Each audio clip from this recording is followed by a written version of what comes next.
ہرات میں حضور علیہ السلام کی اولاد سے ایک شہزادی بیوہ ہو جاتی ہے، تو وہ اپنے بچوں کو لے کر کے سمرقند میں آتی ہے اور پوچھتی ہے کہ یہاں کوئی شخص ہو جو مجبور لوگ، مفلوق الحال لوگوں کی مدد کرتا ہو۔ تو لوگوں نے بتایا کہ یہاں دو بڑے سخی لوگ ہیں، ایک مسلمان ہے اور ایک مجوسی ہے۔ تو اس نے کہا مجھے تو مسلمان کے پاس ہی جانا چاہیے، اور گئی اور کہا کہ میں مفلوق الحال ہوں، میرا خاندان رسول صلی اللہ علیہ وآلہ وسلم سے تعلق ہے، غریب الدیار ہوں، شوہر کا سر سے سایہ اٹھ گیا ہے، یہ بچے ہیں، تو آپ اگر میری مدد کر دیں تو میری سفید پوشی کا بھرم باقی رہے۔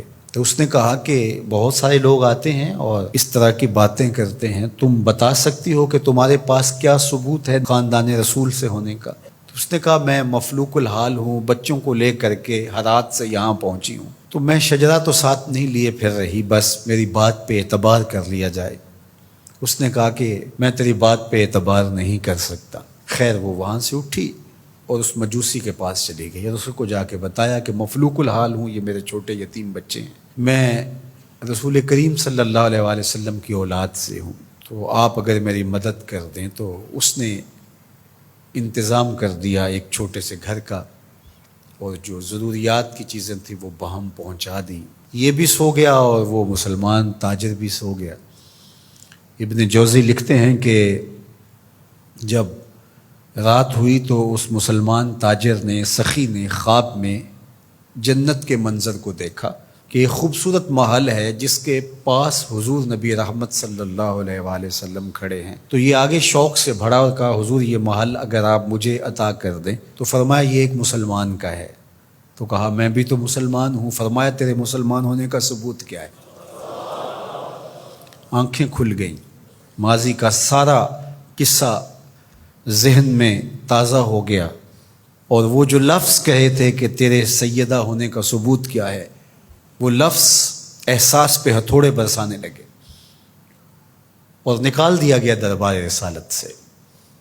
صبح ہوئی تو ڈھونڈتا پھرتا ہے کہ کل یہاں کوئی سید زادی اپنے بچوں کو لے کر کے آئی تھی، کسی کو پتہ ہو تو لوگوں نے بتایا کہ وہ فلاں مجوسی ساہوکار اور سخی جو ہے اس کے پاس ہے۔ تو وہ گیا اور دروازہ کھٹکھٹایا اور قدرے غسیلے انداز میں کہنے لگا کہ ہمارے نبی کی بیٹی ہے اور آپ کو حق نہیں پہنچتا ہے، ان کی خدمت ہمارا ہی حق ہے، بلکہ کہا 300 دینار لے لو اور جلدی کرو ہمارے سپرد کر دو۔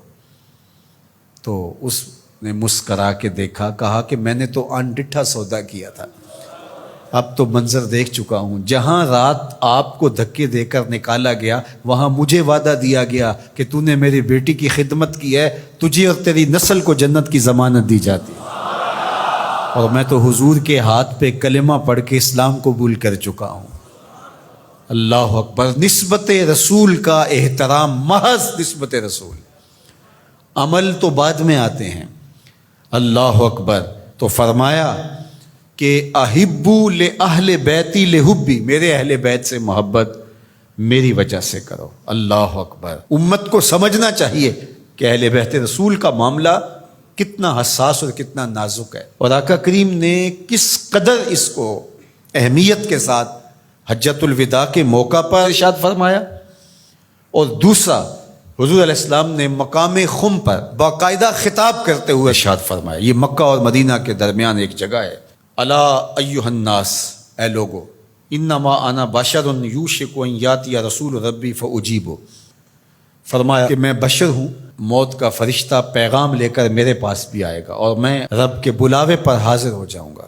وانا تارک فیکم ثقلین، لیکن تمہیں تنہا اور لاوارث نہیں چھوڑ کے جا رہا، تمہارے اندر دو بھاری چیزیں چھوڑ کے جا رہا ہوں، جس کو میرے حضور بھی بھاری کہیں وہ کتنی بھاری ہوگی۔ اولہما کتاب اللہ، ان میں سے پہلی چیز کتاب اللہ، اللہ کی کتاب، فیہ الہدی والنور فخذوا بکتاب اللہ واستمسکوا بہ، اس میں ہدایت ہے، اس میں روشنی ہے، پس اللہ کی کتاب کو مضبوطی سے پکڑ لو اور اس کے ساتھ تمسک اختیار کر لو، جڑ جاؤ اس کے ساتھ، لپٹ جاؤ، چمٹ جاؤ اس کتاب کے ساتھ، اپنا ربط کبھی بھی قرآن سے ٹوٹنے نہ دینا، قرآن کے ساتھ اپنے تعلق باطن کو کبھی کمزور نہ ہونے دینا، اس کی تلاوت دن کے اجالوں میں رات کی تنہائیوں میں تمہارا معمول حیات رہے۔ فحث علی کتاب اللہ، حضور نے ابھارا لوگوں کو کتاب اللہ کے ساتھ جڑنے کے لیے، وَرَغَّبَ فِيهِ، اور ترغیب دی کہ اس کتاب سے وابستہ رہو، اس کتاب سے جڑو، اس کتاب کو کبھی نہ چھوڑنا۔ ثم قال، پھر ارشاد فرمایا،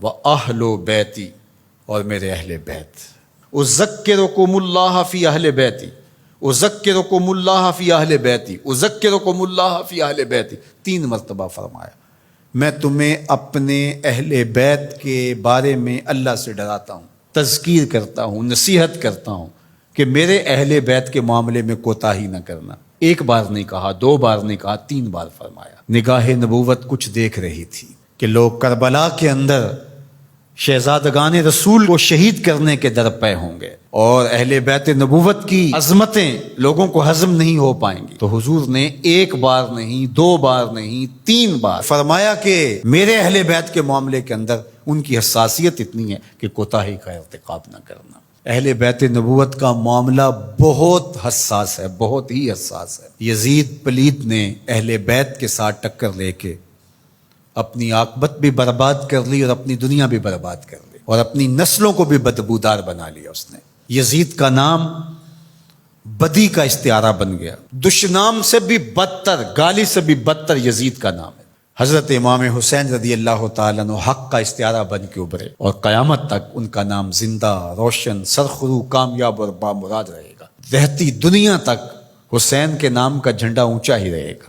اہل بیت کے لیے دلوں میں محبت جو موجزن نہیں رکھتا سینے میں، اس کے سینے میں پتھر رکھا ہوا ہے، اس کے سینے میں کسی مومن کا دل نہیں رکھا ہوا۔ یہ پیاز تو ہر وقت سلگتا ہے، لیکن جو ہی محرم کے ایام آتے ہیں تو پھر خوشبوئیں پھیلنا شروع ہو جاتی ہیں، اور ان کے لیے دل میں جو جذبات پیدا ہوتے ہیں، اللہ اکبر، ہماری 1000 جانیں تصدق ان کے قدموں سے لپٹی ہوئی خاک پر، دین کے جھنڈے کو جس طرح انہوں نے اونچا رکھا، سرخرو اور سر بلند کیا، قیامت تک یہ امت خراج پیش کرتی رہے گی اور محبتوں کے نذرانے ان کی چوکھٹ پہ پیش کرتی رہے گی۔